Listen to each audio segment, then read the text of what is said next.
His name is Lee. A few years ago, he would have stolen your last dollar to get enough money to buy heroin. Today, he's got a good job and plenty of self-respect. He doesn't need to steal because he no longer uses heroin. Lee's on a substitute non-narcotic drug called Methadone. That's simply a tablet that diminishes the desire in the addict for heroin. Eventually, after using Methadone for a while, the addict's able to taper his dosage down until he's a free man. He's also able to lead a normal life while he's taking the treatment. It doesn't even make him high. Lee gets his Methadone here at Dr. P.J. Carter's Village Clinic in Lake Worth. The problem is that the state of Texas is about to close Dr. Carter's program down on October 2nd. A new state law restricts methadone rehabilitation to approved clinics in which addicts have to come in for their daily dose of the synthetic drug. Definitely interfere with my job because I can't, the line of work that I'm in, when I'm called, I have to go, and heating and air conditioning and refrigeration and maintenance work.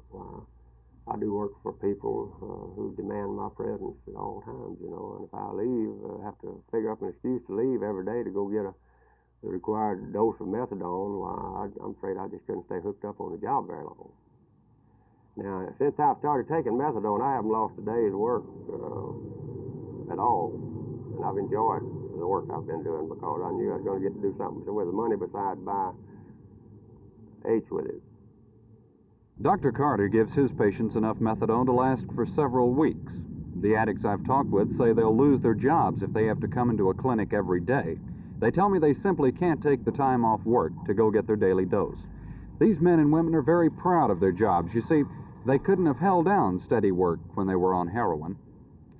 This is Billy. He's a head waiter in a restaurant, but he says he'll probably get fired if Dr. Carter's put out of business. Billy's been out of work before, like the 15 or 20 years he spent in jails and prisons. What were you doing to get money to support $200 a day?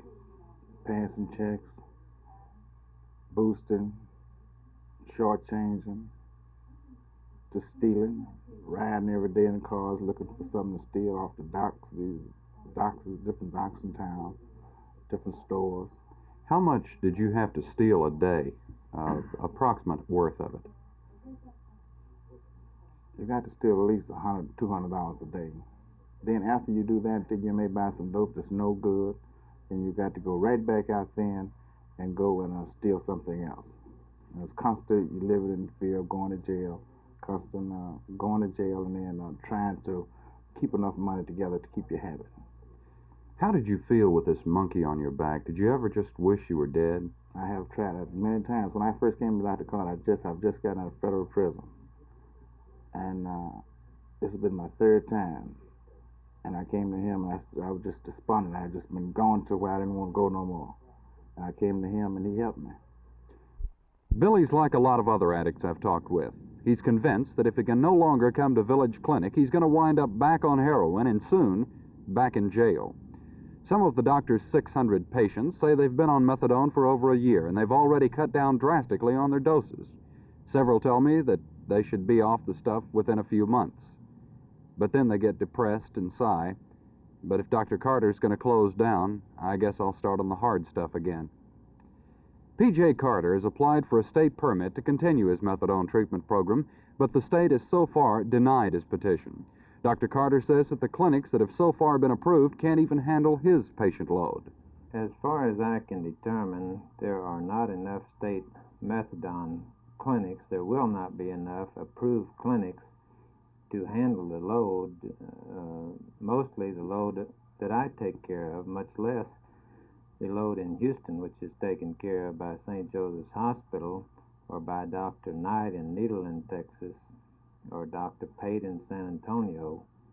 Why can't they take care of them? In the first place, when a program is research-oriented, it takes so much time away from treatment to become involved in research that there is no time for the patient. And one has to spend many hours of time just to assemble the data necessary to carry on a research program. Some law enforcement officials, including former Fort Worth Public Safety Director Cato Hightower, have estimated that Dr. Carter's program has prevented up to $240,000 in crime every day. That's based on the fact that a heroin addict may steal $400 worth of merchandise a day to support a $100 habit. These addicts at Village Clinic appear scared. They've been on heroin and they don't like it. They've been in jail and they like that less.